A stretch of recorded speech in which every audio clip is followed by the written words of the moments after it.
சிறப்பான மனவளக்கலை என்னும் வாழ்க்கை கல்வியை உலக சமுதாய சேவா சங்கம், ஸ்கை யோகா இணைய வழியே 12 நாட்கள் அடிப்படை பயிற்சியாகவும், அதனைத் தொடர்ந்து 4 மாதங்கள் சான்றிதழ் கல்வியாகவும் நம் இல்லம் தேடி வந்து அளித்து வருகிறது. இந்த சிறப்பான செய்தியினை நமது உறவுகளிடமும், நட்புகளிடமும் பகிர்ந்து, அனைவரும் உடல் நலத்துடன் ஆரோக்கியமாக, அமைதியாக வாழ நம்மாலான சிறு உதவியினை செய்வோம். மகரிஷியின் கனவாம் உலக அமைதிக்கு நம்மால் என்ற சிறு தொண்டினை செய்து, குருவின் கனவினை நனவாக்குவோம். மேலும் விவரங்களுக்கு kundaliniyoga.edu.in இணையதளத்திற்கு செல்லவும். வாழ்க வளமுடன். தவத்தினை தொடர்ந்து அன்பின் செயல் என்ற தலைப்பில் சிந்தனை விருந்து வழங்க மதிப்பிற்குரிய பேராசிரியர் அருள்நிதி நாகராணி புருஷோத்தமன் அம்மா அவர்களை அன்புடன் அழைத்து அமர்கிறோம். வாழ்க வளமுடன் அம்மா, வாழ்க வளமுடன். வாழ்க வளமுடன் ஐயா. நன்றிகள் ஐயா. வாழ்க வையகம், வாழ்க வையகம், வாழ்க வளமுடன். குரு புகழ் வாழ்க, குருவே துணை. மெய் அன்பர்கள் அனைவருக்கும் மாலை வணக்கங்களும் வாழ்க வளமுடன் வாழ்த்துக்களையும் தெரிவித்துக் கொள்கிறேன். அமைதியானதொரு துரிய தவத்தை வழிநடத்திய ஐயா அவர்களை அனைவரும் சேர்ந்தே வாழ்த்துவோம். பேராசிரியர் அருள்நிதி சந்திரன் ஐயா அவர்கள் வாழ்க வளமுடன். ஐயா அவர்களும் அவர் தம் அன்பு குடும்பமும் அருட்பேராற்றல் கருணையினால் உடல் நலம், நீலாயுள், நிறை செல்வம், உயர் புகழ், மெய் ஞானம் ஓங்கி வாழ்க வளமுடன், வாழ்க வளமுடன், வாழ்க வளமுடன். மிக்க நன்றிகள் அம்மா, வாழ்க வளமுடன். நன்றிகள் ஐயா, வாழ்க வளமுடன். தெளிவு குருவின் திருமேனி காண்டல், தெளிவு குருவின் திருநாமம் செப்பல், தெளிவு குருவின் திருவார்த்தை கேட்டல், தெளிவு குரு உரு சிந்தித்தல் தானே. குருவே துணை. நாம இன்னைக்கு சிந்தனைக்கு எடுத்திருக்கிற தலைப்பு அன்பின் செயல் அப்படின்ற தலைப்பை நாம இன்னைக்கு சிந்திப்போம். அன்பு அப்படின்னா என்ன அப்படின்னு பார்த்தோம்னா, அன்பு அப்படின்றது தன்னோடு சேர்த்து பிடிச்சிட்டு இருக்கிறது அன்பு. எதை ஒன்றையும் தன்னோட சேர்த்து இணைச்சி காக்கிறது அன்பு. அப்போ அந்த அன்பு எப்படி நமக்கு கிடைக்கும் அப்படின்னு பார்த்தோம்னா, இறைவனை நாம அறிஞ்சிட்டோம்னா நம்மகிட்ட அன்பு தானாவே வரும். ஏன்னா இறைநிலை அதனோட தன்னிருக்கும் ஆற்றலால எல்லாவற்றையும் அது ஈர்த்து பிடிச்சிருக்குது. இந்த கோடான பேரியக்க மண்டலத்துல கோடான கோடி நட்சத்திரங்கள், அப்புறம் கோள்கள், அண்டங்கள், இது எல்லாத்தையும் சேர்த்து அழுத்தி பிடிச்சிட்டு இருக்கு. ஒண்ணு பிரியாமலும் ஒன்னோடு ஒண்ணு மோதாமலும் அதனுடைய இயக்கத்துல சுத்திக்கிட்டு இருக்கு. அந்த அளவுக்கு சேர்த்து பிடிச்சிருக்கிறது இறைநிலை. அதுதான் அன்பு. அதுக்கு உதாரணம் நம்ம பார்த்தோம்னா, ஒரு தாய் தன்னோட குழந்தைய சேர்த்து இணைச்சி பிடிச்சிட்டு இருக்கிறது அன்பு. அந்த அன்பு இறைநிலையை நம்ம உணர்ந்துட்டா நம்ம கிட்ட வரும் அந்த அன்பு. அந்த அன்பு சுயநலம் இல்லாதது. அந்த அன்பு கொடுக்க கொடுக்க பெருகிக்கிட்டே தான் இருக்கும். அந்த மாதிரியான ஒரு தன்மை தான் அந்த அன்புக்கு இருக்கு. அப்போ நம்ம கிட்ட இந்த அன்பு வந்துட்டாவே கூடவே நம்ம கிட்ட இன்னொன்னும் வருமா. அது என்னன்னு பார்த்தா கருணை. அது எப்படி அப்படின்னு பார்த்தா, தன்னோட சேர்த்து அணைச்சிக்கிட்டு இழுத்து பிடிச்சுக்கிட்டு இருக்கிற ஒண்ணுக்கு தேவையானது எல்லாம் கொடுக்கறது தான் கருணை. அப்போ அன்புக்கு மேல எல்லாமே நல்லா இருக்கணும் அப்படின்னு நினைக்கிறது கருணை. அப்போ இது ரெண்டும் வேற வேற அப்படின்னு பார்த்தோம்னா இல்ல. அன்பு நம்ம கிட்ட வந்துட்டாவே கருணையும் நமக்குள்ள வந்துரும். அப்போ கருணையை ஒருத்தவங்க விரும்பி வேணும் வேணும் அப்படின்னு வருமானா வராது. அது எப்படி வரும்னு அந்த உயிரோட உயிரை உறைஞ்சி அந்த உயிரை நாம உணரக்கூடிய அளவிலே தான் நமக்கு அந்த கருணை கிடைக்கும் நமக்கு. அப்போ நம்ம அந்த இறைநிலையை உணர்ந்து நம்ம கிட்ட இருக்கிற அந்த தன் முனைப்பை நம்ம விட்டுட்டோம்னா நம்ம கிட்ட அந்த அன்பு ஊற்றி எடுக்கும். அந்த அன்பு அந்த அளவுக்கு நமக்குள்ள மெல்லுரும். அப்போ அந்த அன்பும் கருணையும் தான் இறைவனோட குணங்கள் இல்லையா. அப்போ அந்த இறைநிலையை நாம உணரும் போது நமக்கு அந்த அன்பும் கருணையும் தானாகவே ஊற்றெடுத்து நமக்கு பெருக்கும். இப்போ அதுக்கு ஒரு உதாரணம் பார்த்தோம்னா, மாமரத்துல ஒரு பிஞ்சு தொங்கிக்கிட்டு இருக்கு. அந்த மாம் பிஞ்ச எது பிடிச்சிருக்குன்னா, அந்த மாம் பிஞ்சோட காம்பு தான் அந்த மரத்துல இருந்து பிடிச்சிட்டு இருக்கு. அதுதான் வந்து அன்பு. அப்போ அந்த மாம் பிஞ்சுக்கு தேவையான சத்துக்கள் எல்லாம் எது மூலமா போகுதுன்னா, அந்த காம்பு மூலமா. அந்த மாம் பிஞ்சு வளர வளர அந்த காம்பும் பெருசாகி, அந்த சத்துக்கள் எல்லாம் வந்து அந்த காம்பின் வழியா தான் அந்த மாம் பிஞ்சுக்கு போகும். அதுதான் வந்து கருணை. அந்த மாரி தான் அன்பும், கருணையும் இருக்கு அப்படின்னு சொல்லிட்டு. ஔவையார் வந்து ஒரு கேள்வி வந்து எழுப்புறாங்களாம். என்ன அப்படின்னு பார்த்தோம்னா, "கருவுக்குள் முட்டைக்கும் கல்லுக்குள் தேரைக்கும் உணவை வைத்த இறைவன் என்னை மட்டும் விட்டு விடுவானா?" அப்படின்னு ஔவையாரோட கேள்வி. எப்படி அது பார்த்தோம்னா, அந்த மழை பெய்யுது. அந்த மழை தண்ணியோட சேர்த்து பாறையில மீது இருக்கிற அந்த தண்ணியில தவளை வந்து முட்டை போட்டுரும். அந்த முட்டை என்ன ஆகும்னா, அந்த தண்ணியோட சேர்த்து அந்த பாறை இடுக்குல அந்த கண்ணுக்கு தெரியாத அந்த அந்த சந்துல போய் அது போய் ஒரு எங்க தங்க முடியுமோ அந்த இடத்துல தங்கிடும். அப்போ அதிலிருந்து அந்த தேரை வளரும்.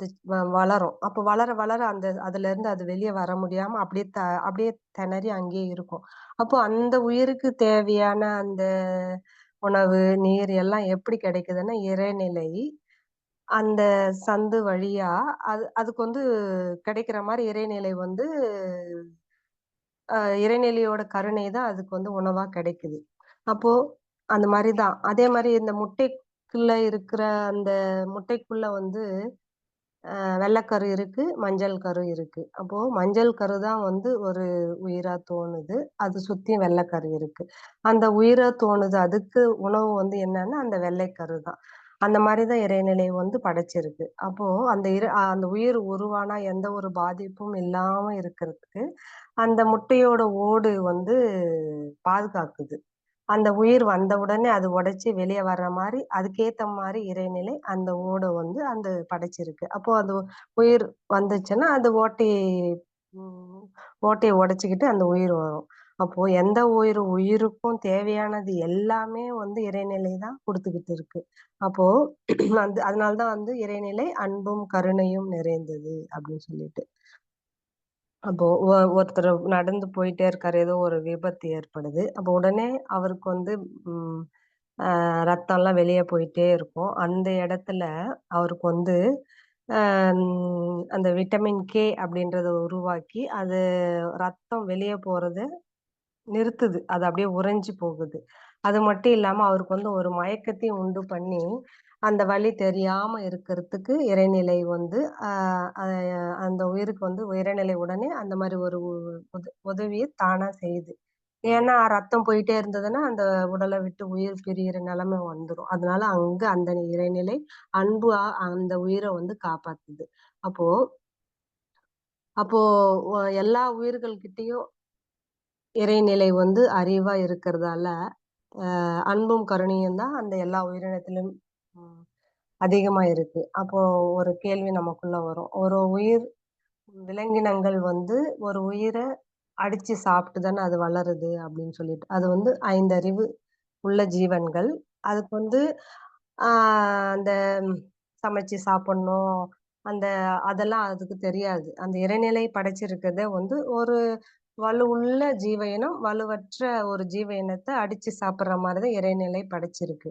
ஆனா, அங்கேயும் இறைநிலை ஒரு அன்பு எப்படி பண்ணுது அப்படின்னா, அந்த உயிருக்கு ஒரு துன்பம் இல்லாம, ஒரு இன்பமா அந்த ஆனா உணர்ற மாரி அந்த உயிரினத்துக்கு வந்து அந்த இறைநிலை அந்த அன்போட அந்த இடத்துல அது நடக்குது.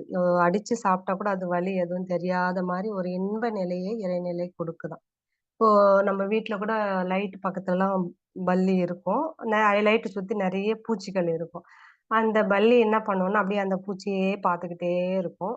உடனே டக்குன்னு போயிட்டு அந்த பூச்சிய சாப்ட்டுரும். எப்படி அப்படின்னு பார்த்தா, அது கண்கள் மூலமா வந்து அந்த ஜீவகாந்த ஆற்றல அந்த பூச்சிக்கு செலுத்தி ஒரு மயக்கத்த உண்டு பண்ணி, அதுக்கப்புறம் தான் அது பூச்சிய சாப்பிடுது. இந்த அன்போடு தான் இந்த மாரி செய்யுது. இப்ப நாம கூட வந்து உணவை சாப்பிடுறோம். அது வந்து 7 தாதுவா மாறுது. அது வந்து இறைநிலையோட ஒரு அன்பு செயல் தான். அம் எந்த ஒரு உயிரினத்துக்கும் அடிப்படை தேவை என்ன அப்படின்னு பார்த்தா, உணவு. அப்போ தாவரங்களை உயிரினங்கள் படைக்கும்போது இறைநிலை என்ன பண்ணுதுன்னா, தாவரங்கள உற்பத்தி செஞ்சுட்டு தான் அந்த உயிரினத்தையே அது இறைநிலை படைக்குது. அதே மாரி தான் நம்மள படைக்கும்போது நமக்கு என்னென்ன தேவையோ ப எல்லாத்தையும் குடுத்துட்டு தான் நம்மளையே படைக்க வைக்குது இறைநிலை. ஆனா நாம வந்து உணராம எல்லாம் நான் தான் அப்படின்ற அந்த தன்முனைப்பு நாம கிட்ட எழுச்சி பெறுது. இப்ப இறைநிலை வந்து அன்போடு தான் எல்லாத்தையுமே படைச்சு தேவையானது எல்லாம் குடுத்துக்கிட்டு இருக்கு. இப்ப பாரதியார் கூட சொல்றாரு, "காக்கை, குருவி எங்கள் ஜாதி, கடலும் மலையும் எங்கள் கூட்டம்" அப்படின்னு. எல்லாமே அணுக்களோட சேர்க்கையில வந்து பஞ்சபூதங்களின் கூட்டு தான் காக்கை, குருவி எல்லாமே. அதெல்லாம் யாரு அப்படின்னா, நம்மளுடைய இனம் தான் அப்படின்னு அவர் வந்து பிரிச்சு பார்க்கல. அந்த உயிரினங்களுக்காக தன்னோட அன்ப அன்ப செலுத்தினாரு அவரு, பாரதியாரு. எல்லாரும் வந்து ஒரே தாய்கிட்ட இருந்து வந்தவங்க அப்படின்ற உணர்வால தான் அவர் வந்து அன்பா பார்ப்பாரு எந்த ஒரு உயிரினத்தையும். நம்ம வள்ளல் பெருமானார் கூட "வாடிய பயிரை கண்ட போதெல்லாம் வாடினேன்" அப்படின்னு அவரு பாடுறாரு. ஒரு பயிர் வாடிச்சுன்னா நானும் வாடிடுவேன் அப்படின்றாரு. அதுக்கெல்லாம் எவ்வளோ ஒரு அன்பு அவர்கிட்ட இருந்தா அந்த மாரி அ சொல்லுவாரு. ஏன்னா, எல்லாமே வந்து இறைநிலை. அந்த இறைநிலைக்கு ஒரு துன்பம் வரும்போது நாம அத எப்படி பார்க்கறது அப்படின்றது. அந்த வந்து அதனால தான் அவர் வந்து எந்த உயிருக்கும் துன்பம் வந்து குடுக்கக்கூடாது. ஆ எல்லாத்தையும் வந்து அதுக்கு தான் வந்து ஜீவ காருண்யம் அப்படின்றது அவர் வந்து கடைபிடிச்சாரு. அதே மாரி பசியால யார் துன்பப்பட்டாலும் உடனே அவங்களுக்கு உணவு வேணும் அப்படின்னு சொல்லிட்டு, இன்னைக்கு வரைக்கும் அந்த உணவு அன்னம் அருள் பாலித்தல் வந்து இன்னும் நடந்துகிட்டே தான் இருக்கு. அந்த மாரி ஒரு அன்பு வந்து அவர்கிட்ட இருக்கு.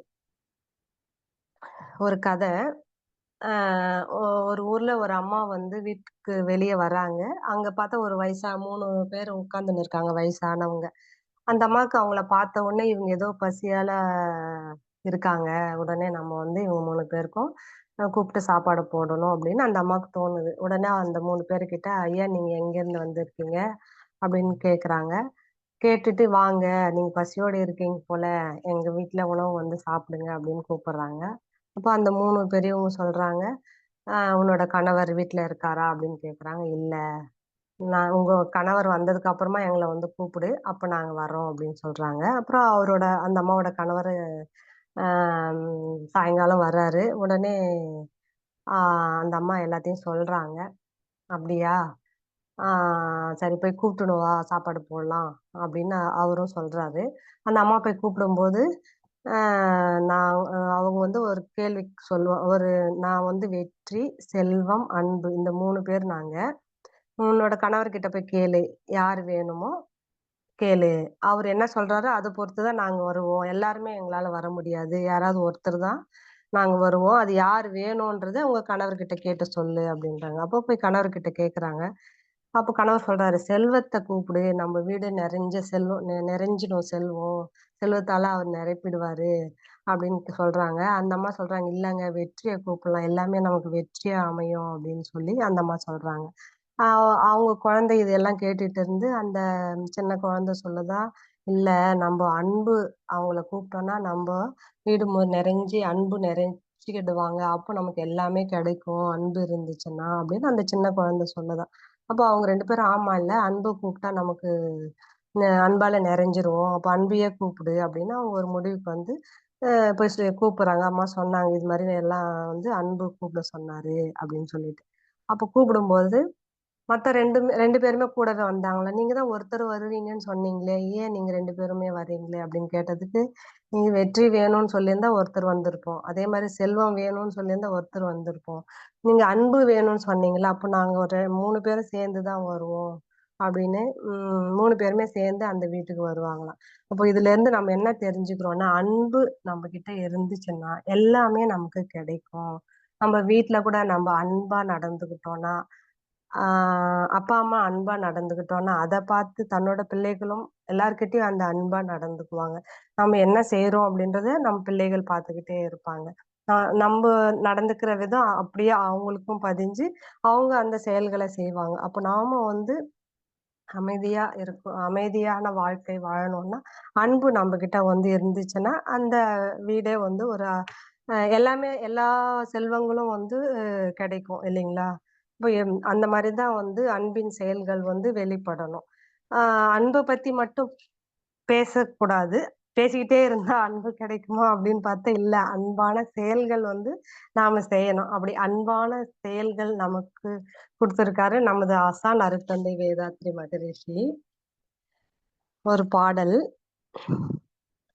அன்பில் உருவாகி அருவில் கருவாகி அன்னை வடிவான தந்தையே, அருளை பொழியும் அருள் தந்தையே, இருளை ஒளியாகி சுத்த வெளி தன்னில் நிறையை உணருகின்ற தருணமாய் உன்னில் காணும் இன்ப நித்திய தரிசனம், உம்மை காணும் இன்ப நித்திய தரிசனம்.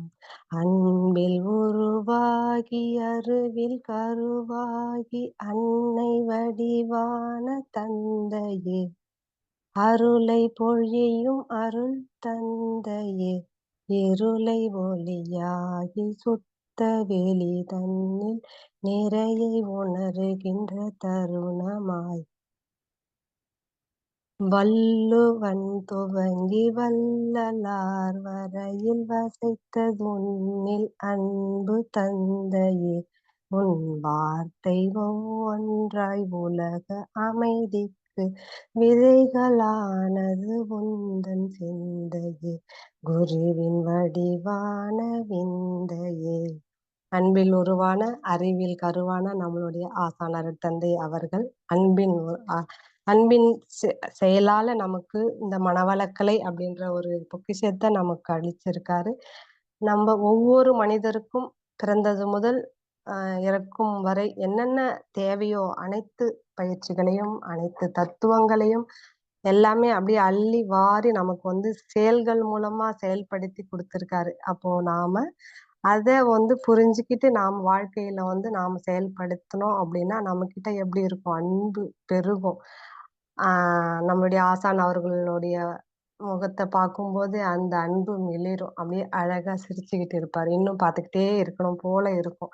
இப்போ அந்த மாரி மகான்கள் எல்லாரோட முகத்த பார்க்கும்போதும் நமக்கு தோணும். அந்த மாரி உருவங்கள நம்ம வீட்ல வச்சு நாம இருக்கும்போது, நமக்கு எப்பொருளை எச்செயலை எக்குணத்தை எவ்வுயிரை ஒருவர் அடிக்கடி நினைத்தால் அந்த ஆற்றல் வந்து நம்மளுடைய உடலிலும் மாற்றம் காணும். அந்த பாடல் நமக்கு தெரியும். அது வந்து ஒரு இயல்பொக்க நியதி. அப்போ நாம வந்து எவரொருவர் குருவை மதித்து ஒழுகினாலும் தப்பாது குரு உயர்வு மதிப்போர் தம்மை தரத்தில் உயர்த்தி பிறவி பயனை நல்கும். அப்போ அந்த மாரி நாம வந்து இருக்கும்போது, அந்த தன்மையாவே நம்ம வந்துட்டோம்னா, நமக்குள்ள அந்த அன்பு ஊற்றெடுக்கும். அப்போ நம்மளுடைய செயல்கள்லாம் எப்படி இருக்கும்னா, அந்த அன்பும் கருணையுமாவே இருக்கும்.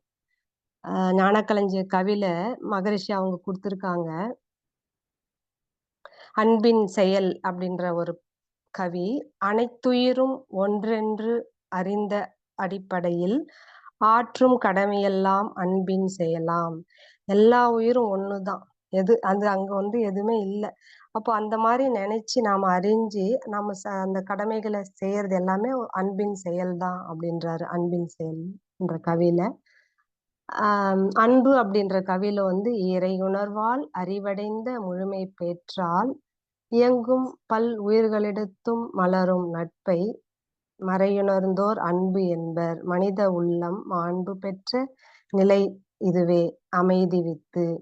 அப்போ அன்பு எப்படி கிடைக்கும் அப்படின்னு நம்ம பார்த்திருக்கோம். இறைய உணர்ந்தாதான் நமக்கு அன்பு கிடைக்கும். அப்போ அந்த அன்பு வந்து எல்லா உயிர்களையும் நாம வந்து நேசிக்கணும். அப்போ நாம வந்து எல்லாரோடையும் அந்த நட்பு நலத்தோட நாம பழகணும். அப்போ அந்த மனம், உயிர், ஜீவகாந்தம் அப்படின்ற அந்த மறைபொருட்களை நாம உணர்ந்துட்டோம்னா, நம்மகிட்ட அன்பு தோன்றும். அப்போ அந்த உள்ளம் வந்து அந்த மதிப்பு மிக்க, அந்த மாண்பு மிக்க அந்த அமைதி நமக்கு வந்து கிடைக்கும். அப்போ அந்த நம்மகிட்ட இருக்கிற அந்த தன்முனைப்பு, அந்த அகங்காரம் அப்படின்ற அந்த மாயத் திரைய வந்து விலக்குறவர் தான் குரு. அப்போ அந்த திரைய நம்ம விலக்கிட்டாவே நம்மகிட்ட அன்பு ஊற்று எடுக்கும். "அன்பு வளர" அப்படின்னு இன்னொரு கவில சொல்றாரு. "பொருளாதார துறையில் ஏற்றத்தாழ்வை போக்கிவிட்டால் கற்பனை பேதங்கள் போகும். அருளாதார துறையில் அறிவு செல்லும். அன்பு வளரும், மனிதர் வாழ்வு சீராம். இந்த பொருளாதார ஏற்றத்தாழ்வால தான் அவங்க பணக்காரங்க, ஏழை அந்த மாதிரியான ஏற்றத்தாழ்வு இருக்கு. அதெல்லாம் ஒரு கற்பனையான பேதங்கள் தான். அத நாம போக்கிடணும். நம்மளும் வந்து அருள் துறையில நாம அறிவ செலுத்தும் பொழுது, அந்த அறிவ நம்ம உணர்ந்துட்டோம்னா, அந்த அன்பு நம்மகிட்ட வந்து வரும். அப்போ வந்து அந்த நம்மளுடைய வாழ்வே வந்து சீராகும் அப்படின்னு இந்த கவி மூலமா நமக்கு சொல்லியிருக்காரு. இப்ப நம்மகிட்ட வந்து அந்த அன்பு இருந்தாவே அந்த உணர்வு நம்மகிட்ட வந்து எல்லாம் சமம் அப்படின்றது, எல்லா உயிரும் ஒன்றுன்னு நமக்கு வந்துரும். அப்ப அந்த இடத்துல ஆ சுயநலம் இல்லாதது தான் அன்பு. அப்போ அன்பு நிறைஞ்ச அவங்க முகத்த பார்க்கும்போது, இப்ப மகான்கள் முகம் சொன்னோம். அதே மாரி நம்மகிட்ட அந்த அன்பு நிறைஞ்சிருந்துச்சுன்னா, நம்ம முகமும் அந்த பிரகாசமா ஜொலிக்கும். அந்த அகத்தின் அழகு முகத்துல தெரியும் அப்படின்னு சொல்லுவாங்க. அதே மாரி அந்த வார்த்தைகள் கூட வர்ற ஒவ்வொரு வார்த்தைகளும் அந்த சொற்களா, அந்த அன்பு ம் வெளிப்படுத்துற சொற்களா இருக்கும். செயல்களும் அந்த மாரி தான் இருக்கும். இப்ப திருக்குறள்ல வள்ளுவர் கூட சொல்றாரு, "அன்பிற்கு உண்டோ அடைக்கும் தாழ், ஆர்வலர் முன்கணீர் பூசல் தரும்." அன்பினை வந்து அ யாரும் பார்க்கக்கூடாது அப்படின்னு நம்ம அடைச்சு வைக்க முடியுமா? அப்படின்னு ஒரு கொஸ்டின் கேட்கிறாரு திருவள்ளுவர். அப்போ எப்படி வெளிப்படுதுன்னா, அந்த அன்பு உடையார கண்டதும் வந்து அன்பு இருக்கிறவங்களோட கண்ணீராலேயே வெளிப்படுத்திடுவாங்களாம். நம்மளும் நெறைய பேர் அது பார்த்துருப்போம். நமக்கு ரொம்ப புடிச்சவங்க நம்ம மேல அன்பா இருக்கிறவங்கள பார்த்த உடனே அவங்கள பார்த்த உடனே நம்ம கண்ல இருந்து தண்ணி வந்துரும். அதுதான் வந்து சொல்றாரு அவரு. "அன்பிலார் எல்லாம் தமக்குரியர், அன்புடையர் என்பும் உரியர் பிறருக்கு." அப்போ அன்பு இல்லாதவங்க எல்லா செல்வங்களையும் எனக்கு தான் அப்படின்னு சேர்த்து வச்சுக்கிட்டு இருந்தா இருப்பாங்க. அன்புடையவர்கள் என்ன பண்ணுவாங்கன்னா, தன்னோட உடல் உழைப்பு, அந்த உடல், உயிர், அறிவு எல்லாத்தையும் மத்தவங்களுக்காக தியாகம் செய்வாங்க அப்படின்றாரு. அ "அன்பின் வழியது உயர்நிலை, அஃதிலார்க்கு என்புதோள் போர்த்த உடம்பு."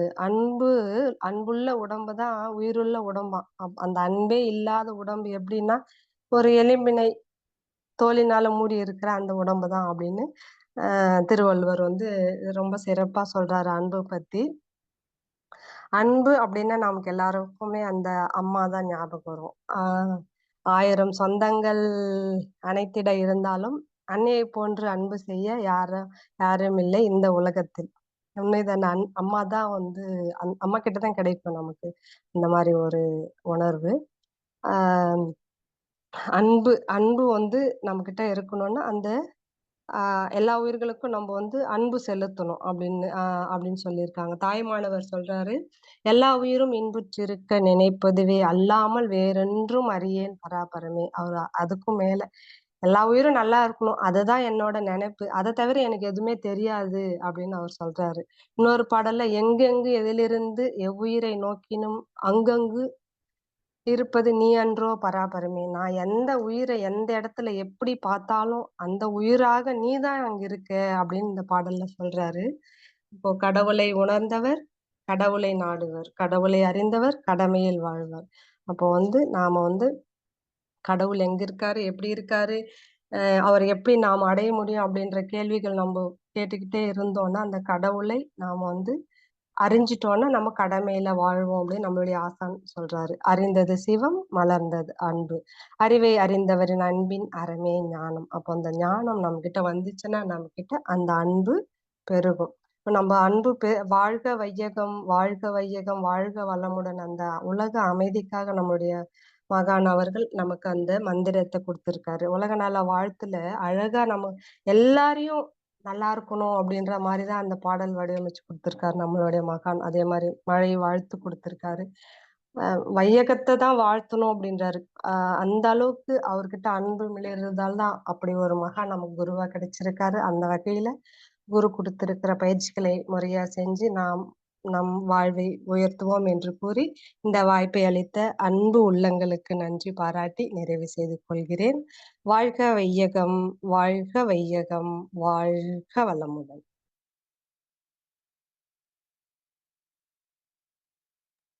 மிக, மிக, மிக, மிக, மிக சிறப்புமா. எத்தன கோட்டிங்ஸ் எவ்வளவு நல்ல அருமையான ஒரு பிரிப்பரேஷன், பிரசன்டேஷன். அதாவது அன்பின் செயல்ங்கிற தலைப்பு. ஆனா அது எல்லாம் நீங்க பேசுனது எல்லாமே ஒரு அன்பு தான். அந்த அளவுக்கு நிறைய ஒரு விஷயங்கள் இதுல. 2வது அந்த முகத்துல எப்படி அன்பு மிளிரும் அப்படிங்கிறது சொன்ன ஒரு அந்த கதைகளும், குருவினுடைய பாடல்கள், அதுபோல ப ப இது பாரதியார்ல ஆரம்பிச்சு இல்ல அதுக்கு முன்னாடியே அவ்வைய பிராட்டியினுடைய கோட்டிங்ஸு, வள்ளல் பெருமான் கோட்டிங்ஸு, அப்புறம் திருவள்ளுவர் தேவைமானவர் எவ்வளவு விஷயங்கள் இதுல ரொம்ப ரொம்ப சிறப்பா இருந்ததும்மா. அதாவது இப்போ ஒண்ணே ஒண்ணு சொன்னீங்க. அன்பு இருந்தா பின்னாடியே கருணையே வந்துரும் அப்படிங்கிற மாரி. ஸோ அன்புங்கிறது ரயில் என்ஜின் எடுத்துக்கிட்டா பின்னாடி கேரேஜஸ் ஃபுல்லா வந்து கருணை தானே வந்துரும் அப்படிங்கிறது. அது ஓப்பனிங்ல அவ்வை பிராட்டியாருடைய கோட்டிங்ஸ் இருந்தது பார்த்தீங்களா? "கருவுக்குள் முட்டைக்கும் கல்லுக்குள் தேரைக்குங்கிற" மாரி இறையாற்றல் எல்லாமே நமக்கு வந்து முன்னாடியே ஏற்பாடு பண்ணிட்டு தான் வந்து அதுக்கப்புறமா எல்லா உயிர்களையும் படைக்க அப்படிங்கிறதுக்கு அடிப்படை வந்து அன்பு தான் அப்படிங்கிறது மிக மிக சிறப்புமா. ரொம்ப நல்லா இருந்துச்சு. வாழ்த்துக்கள். வாழ்க வளமுடன், வாழ்க வளமுடன். சான்றோர் பெருமக்களே, இப்பொழுது நமக்கு மிக சிறப்பான ஒரு முறையிலே சிந்தனை உரை வழங்கிய அம்மா அவர்களை நாம் அனைவரும் வாழ்த்தி மகிழ்வோம். தவநிலை துரியம். பேரன்பிற்கும் பெருமதிப்பிற்கும் உரிய பேராசிரியர் அருள்நிதி நாகராணி புருஷோத்தமன் அம்மா அவர்களும் அவரது அன்பு குடும்பமும் அருட்பேராற்றல் கருணையினால் உடல் நலம், நீளாயுள், நிறை செல்வம், உயர் புகழ், மெய்ஞானம் ஓங்கி வாழ்க வளமுடன், வாழ்க வளமுடன், வாழ்க வளமுடன். மேலும் இன்று இந்த சிறப்பு நிகழ்ச்சியில் கலந்து கொண்ட அத்துணை அன்பர்களும் அவர்தம் அன்பு குடும்பங்களும் வாழ்க வளமுடன். அரியதொரு வாய்ப்பளித்த அன்பு உள்ளங்களுக்கு எனது பணிவான வணக்கங்களையும் நெஞ்சார்ந்த நன்றிகளையும் காணிக்கையாக்குகிறேன். வாழ்க வளமுடன், வாழ்க வளமுடன். மிக்க நன்றிகள் அம்மா. அறிவிப்புகள். ஸ்கை ஆன்லைன் மெடிடேஷன் தினசரி நிகழ்வுகள் பற்றிய அறிவிப்புகள். காலை 5 மணி மகரிஷியின் பாடல்கள், காலை 5:30 தவம். தொடர்ந்து 6 மணிக்கு வீடியோ ஆடியோவில் உடற்பயிற்சி வகுப்பு இடம்பெறும். அதை பார்த்துக் கொண்டே நாம் செய்யலாம். அடுத்து மாலை 6 மணிக்கு மகரிஷியின் பாடல்கள், மாலை 6:25 மணிக்கு மாலை காயகல்பம், மாலை 6:30 மணிக்கு தவம், 7 மணிக்கு சிந்தனை விருந்து. பிரதி சனி மாலை தவத்தினை தொடர்ந்து மாலை 7 மணி முதல் 7:30 மணி வரை ஐயம் தெளிந்த நிகழ்வு நடைபெறும். பிரதி ஞாயிறு மாலை 7 மணி முதல் 7:30 மணி வரை சிறப்பு சிந்தனை நடைபெறும். இன்றைய நிகழ்ச்சியின் நிறைவு பகுதியாக உலக நல வாழ்த்து. உலகமெல்லாம் பருவமழை ஒத்தபடி பெய்யட்டும், உழவரெல்லாம் தானியத்தை உவப்புடனே பெருக்கட்டும், பல தொழில்கள் புரிகின்ற பாட்டாளி உயரட்டும், பகுத்துணர்வில் தொகுத்துணர்வு பண்பாட்டை உயர்த்தட்டும், கலகங்கள் போட்டி பகை கடந்தாட்சி நடக்கட்டும், கல்லாமை கடன் வறுமை களங்கங்கள் மறையட்டும், நலவாழ்வை அளிக்கும்மை ஞான ஒளி வீசட்டும், நம் கடமை அறவாழ்வின் நாட்டத்தே சிறக்கட்டும், நம் கடமை அறவாழ்வின் நாட்டத்தே சிறக்கட்டும், நம் கடமை அறவாழ்வின் நாட்டத்தே சிறக்கட்டும். வாழ்க வையகம், வாழ்க வையகம், வாழ்க வளமுடன். மனமகிழ்வோடு இன்றைய நிகழ்வினை நிறைவு செய்து கொள்வோம். அனைவருக்கும் நன்றி. வாழ்க வளமுடன், வாழ்க வளமுடன்.